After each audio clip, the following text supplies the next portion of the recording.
او بیا دې کې دا لومبی صورت چې دی سوره اخلاص دې ته وایي او سوره توحید مو ته وایي. لکه دنیا ته د ټولو پیغمبرانو د راتلو مقصد شو هغه د الله وحدانیت او د الله یووالی بیانولو خپل امت ته، او هر پیغمبر خپل امت هغه ته د توحید دعوت ورکړی دی او هغوی د هر قسمه شرکونو نه منې کړی دی. ځکه هر امت چې و هغې کې به چې کله شرک او نافرمانی د الله زیاته شوه نو الله پاک به هغوی ته نبي راولېږه او هغه نبي ته به الله پاک دا ډیوټي ورکړه، دا کار به یې ورکړه چې ته به د خلکو ته د ټولو نه اولنۍ خبره چې کې نو هغه به زما د وحدانیت او زما د یووالي او د وحدانیت او د الله د توحید مطلب دا دی چې د یو مؤمن ایمان او د عقیده به په دې خبره باندې چې الله شته دی او هغه ذات دی د الله چې هغه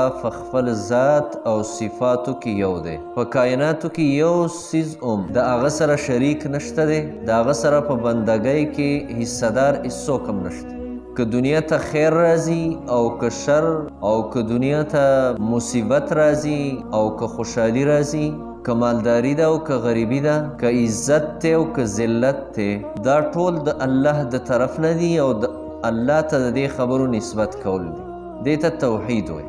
شرک دې ته وایي چې انسان د الله پاک په دغه صفاتو کې الله سره بل څوک برابر وګڼي چې دا کارونه خو الله هم کولی شي، دا د الله کارونه دي، خو د الله په مخلوق کې څه داسې خلک شته دی چې هغوی د الله پاک دې کارونو کې برخه لري او دې کې د هغوی هم حصه شته دی. هغه حصهدار که هغه بیا ملائک دي، ځکه د بعضې مشرکینو عقیده دا وه چې ملائک هغوی په ځینو کارونو کې د الله سره حصهدار او شریک دي. او تاسو به کتلي چې دا بعضې تعویزګر چې دي تعویزګر چې د هغوی عقیده د شرک وي نو هغوی د تعویز په سر کې دا لیکي چې یا جبریل یا میکائیل یا اسرافیل، یعنی د ملائکو دا نامې لیکي او د ملائکو نه د مدد د غوښتلو آواز کوي. او هغه خلک هم مشرکینو کې وو چې هغوی په دې عقیده وو چې ملائک چې دي بنات الله، دا د الله لونه دي، نعوذ بالله. دارنګې څه خلک هغه چې هغوی پیغمبران د الله سره شریک کړي وو، څه هغه خلک وو چې هغوی جنات او پیریان د الله سره حصهدار جوړ کړي وو چې هغوی به مدد د پیریانو نه غوښته او د پیریانو په باره کې به د هغوی عقیده او ایمان داسې و چې دا پیریان موږ ته شر را رسوي او د دوی د شر نه د حفاظت لپاره حدیث کې راغلي کله چې به دوی او قافله به د دوی تلله او یو ځای کې صحرا کې به کله دوی فړاو وکړه او دمه به یې وکړله نو د قافلې سردار به دا الفاظ ویل چې اعوذ برب هذا الوادي، زه فنا غواړم د دې واده او د صحرا په مالک باندې چې هغه به د پیریانو سردار و، هغه نه به یې دا پناه غوښته. ځکه د قرآن مجید کې سوره جن چې دی سوره جن هغې کې پیریان هغوی په خپله د خپل ځان نه شرک نفي کړی دی چې موږ الله سره په یو خبره کې شریک نه یو، موږ په غیبو باندې نه پوهیو. نن هم د ډېرو خلکو عقیده دا ده چې که یو څیز ته پټ کیږدي نو دا پیریان هغه را معلومولی شي او هغه را پیدا کولی شي، دا د شرک عقیده ده. ځکه پیریان دا وایي په خپله سوره جن کې تاسو واورئ د تفسیر کې ترجمه کې چې پیریان دا خبره کوي چې موږ په غیبو باندې نه یو پوهی، د دې دیوال نه اخوا که څه شی دي نو په هغې باندې پیریان نه پوهیږي چې دې نه اخوا څه دي. ځکه نن سبا چې دا کم دوکې او شوکې شروع دي او خاص طور یعنې زنانه دې دوکو شوکو کې ملوث دي چې هغه تعویزګرو ته وایي چې تاله به موږ تا باندې څه شوي دي او تاله به موږ دا راوباسو.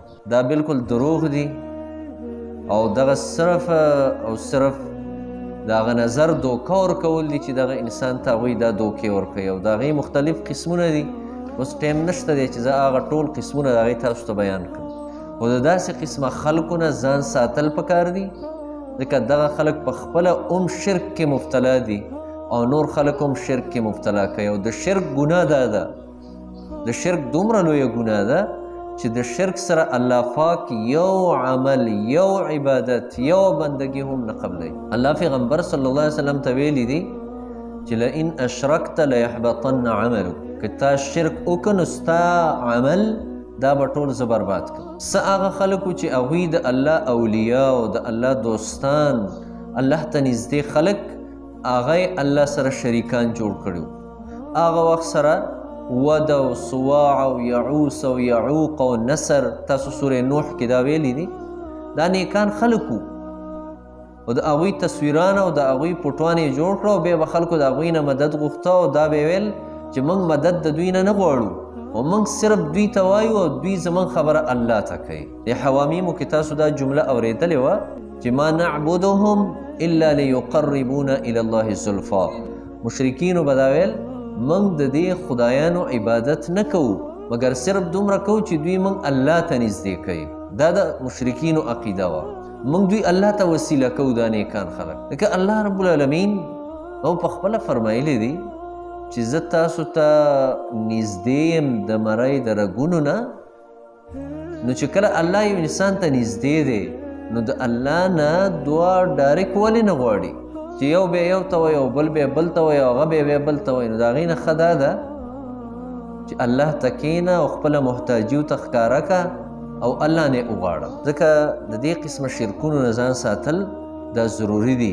د دغه ټولو شرکونو د ختمولو دپاره او د الله د وحدانیت او د توحید د عقیدې دپاره په قرآن مجید کې ډېر زیات آیاتونه او سورتونه او د ټولو نه ډېر زیات اهم سورت چې دی هغه سوره فاتحه ده چې د قرآن شروع موږ د سوره فاتحې نه کوو الحمدلله رب العالمین د دې نه واله د ولضالین فوري. په دغه صورت کې موږ او تاسو د الله د وحدانیت اقرار کوو الله سره او په هر رکعت کې موږ او تاسو دا وایو، ځکه د سورې فاتحې نه بغیر مونځ کیږي نه.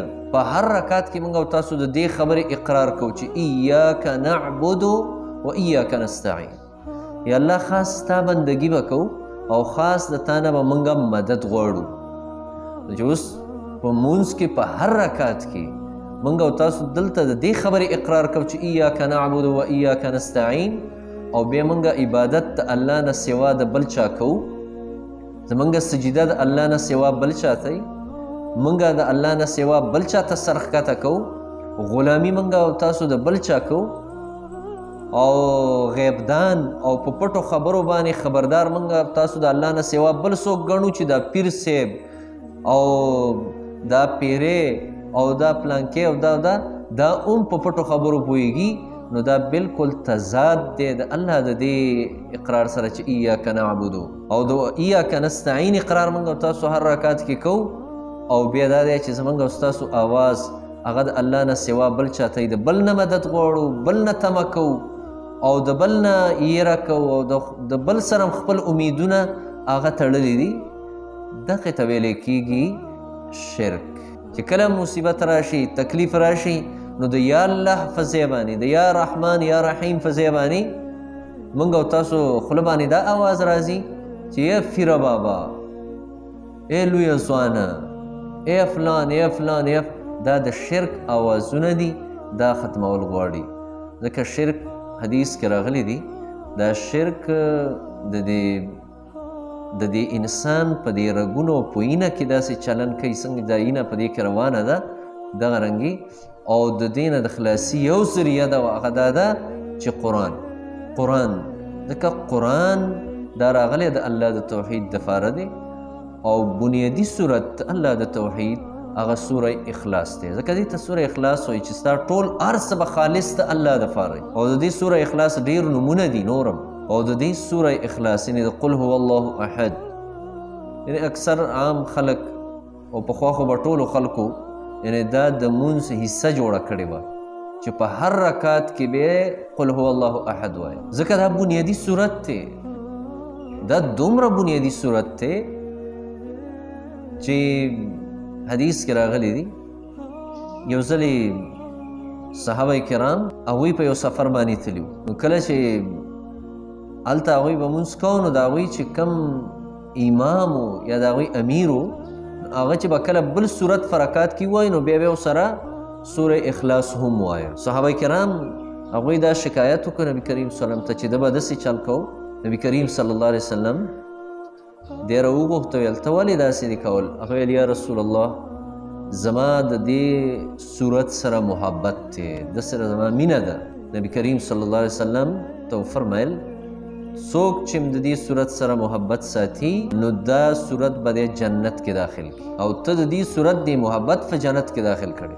ځکه حدیث کې راغلی دی چې سوره اخلاص چې دی قل هو الله احد دا ثلث القرآن دی، دا د قرآن دریمه حصه ده. لکه ته چې دریمه حصه د قرآن اولولي او څوک چې لس څلي یعنې دا اولولي د ورځې یا د شپې، الله رب العالمین حدیث کې راغلی دی الله پاک د دپاره په جنت کې کور جوړوي. نور فضایل هم د دې صورت ډېر زیات دي ځکه د دې صورت عمل دا دی چې هر فرض مونځ نفس و نبی کریم صلی الله علیه وسلم آیت الکرسی یو ځل، قل هو الله احد، قل اعوذ برب الفلق، قل اعوذ برب الناس، دا به هر فرض مونځ نفس ویل او د ماښام او د سحر نفس به دا صورتونه درې ځل ویل او د اوده کېدو نه مخکې به هم نبي کریم سلم دا صورتونه درې ځلې وویل او بیا به خپل لاسو مبارکو کې وفوکل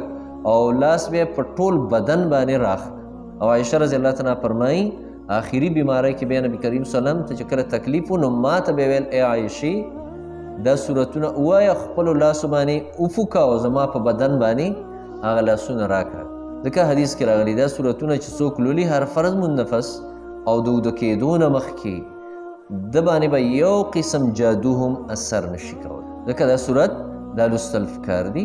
الله رب العالمین دا فرمایي بسم الله الرحمن الرحیم، شروع کوم د الله په نوم باندې چې بخونکی او مهربان دی. قل هو الله احد، ووایه دوی ته ای پیغمبره چې شان دا دی چې دغه الله یو دی. الله دا د الله اسم ذاتی دی، دا ذاتی نوم دی. ځکه الله دا بل څوک نشي کېدی سوا د یو الله نه، دا د هغه ذاتي نوم دی د الله. او احد یعنی یو دی، تنې تنها دی، هېڅوک ورسره په کائناتو کې شریک او حصهدار نشته. الله الصمد، الله بی نیاز دی، الله بی ضرورت او بی حاجت دی، چاته هم د الله ضرورت او حاجت ناراضي او ټول مخلوق الله ته حاجتمند دي، ضرورتمند دي. ځکه حدیث کې راغلی دي چې که د دنیا د انس او جن دا ټول راجمع شي او دوی ټول په یو ځل باندې داسې شي لکه د یو فاجر، انتهایی فاجر او غټ کافر د زړه غونته د دې خلکو زړونه شي چې ټول کافر شي، مطلب یې دا دی نو د الله په خدای کې یو ذره نقصان نشي راوستی. او که دا ټول خلک د یو ښه مسلمان غونته جوړ شي او ټول دنیا مسلمانان شي نو بیا هم د الله پاک په الوهیت او خدای کې یو ذره زیاتوالی نشي راوستی. الله داسې صمد ذات دی، داسې بې ضرورته ذات دی او موږ او تاسو په هر کار کې الله ته حاجتمند یو. لم یلد ولم یولد، نه د الله نه څوک پیدا دي او نه الله د چا نه پیدا دی، یعنې نه بچي شته د الله پاک او نه مور او پلار شته. ځکه دا رد دی په هغه خلکو باندې چې هغوی به الله پاک ته د بچو نسبت کو. یهودو به دا ویل عزیر علیه السلام د الله زوی دی، نعوذ بالله.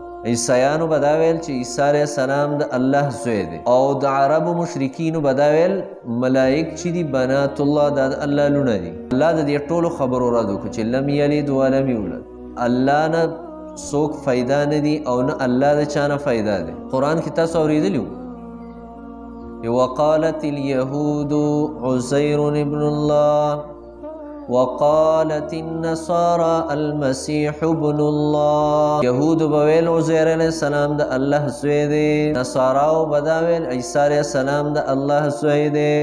الله رب العالمین قرآن کې فرمایلی دی وقالوا اتخذ الله ولدا سبحانه بل له ما في السماوات والارض كل له قانتون. او دا خلق وای چې الله پاک بچی نیولې دي. او ته ووایې پیغمبره چې الله د بچو نه پاک دی، بلکې الله د پاره اسمانونو او ځمکو کې چې څومره مخلوق دی دا ټول د الله مخلوق دی او ټول د الله تابعدار دي. او بل ځای الله فرمایلی دي چې دوی وایي چې الله بچی نیولې دي، نو الله فرمای انا یکون له ولد ولم تکن له صاحبه. د الله د پاره به څنګه بچی پیدا شي حالن کې د الله بیبي نشته دی، ولم تکن له صاحبه. داسې نورم قرآن مجید کې الله پاک د دې خبرې رد کړی چې الله د بچو نه پاک دی. او الله خپل نبی صلی الله علیه وسلم ته فرمایي چې ته د خلکو د دا ووایه لو اراد الله ان يتخذ ولدا لاصطفى. ای پیغمبره دوی ته دا ووایه که چېرې الله پاک بچي نیولې نو په دنیا کې چې څومره غوره خلک وي غوره هغه به د الله بچي وي. او الله د بچو نه پاک دی. او بل ځای الله فرمایي د خلکو ته دا ووایه ای پیغمبره که چېرې الله بچي نیولې فانا اول العابدین، نو په هغه ټولو کې به اولنی زه وې یا زه به د هغه د بچو عبادت کوونکی. الله ځکه فرمایي لم یلد ولم یولد، د الله بچیم نشته او مور او پلار یې نشته دی. او دا رد دی زموږ د دې زمانې په هغه خلکو باندې چې هغوی الله ته دا نسبت کوي وایي دا زیارتونو کې چې کوم پراته دي او دا کم باباګان او اولیاء دي نو دا د الله نیزبین دي، دا د الله نازولی دي. د الله دپاره نه نیزبین شته او نه نازولی شته دی. لم یلد ولم یولد ولم یکن له کفوا احد. او نشته دی د الله برابر هیڅوک، د الله په مثل هیڅوک هم نشته. الله فرمایلی لیس کمثله شیء، د الله غونته هیڅوک هم نشته، نه د هغه په ذات کې او نه د هغه په صفاتو کې. هغه سره څوک برابر یې دی نشي. کف دا برابر ته وایي. دا سوره اخلاص.